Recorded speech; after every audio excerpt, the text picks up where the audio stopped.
2024 தேர்தலும் மோடி பாஜக ஆதரவு திரைப்படங்களும்.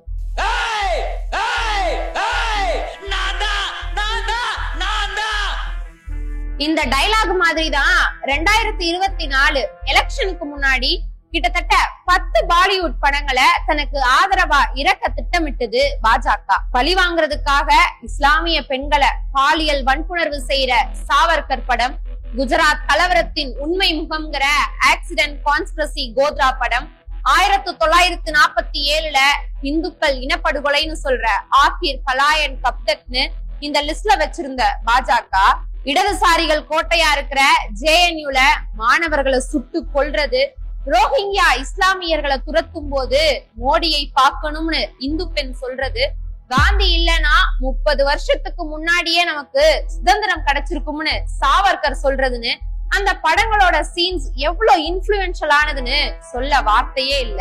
அதோட காஷ்மீர் ஃபைல்ஸ், கேரளா ஸ்டோரின்னு இஸ்லாமியர்களை மட்டுமே தீவிரவாதிகளா காற்ற இந்த படங்களுக்கு வரி சலுகைய அள்ளி வீசி மக்களுக்கு ஃப்ரீ ஷோ காட்டவும் செஞ்சாங்க பாஜக guys.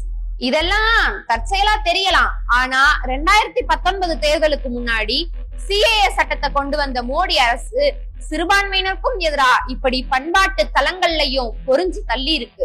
So cinema lovers, be a real critic, be a real citizen.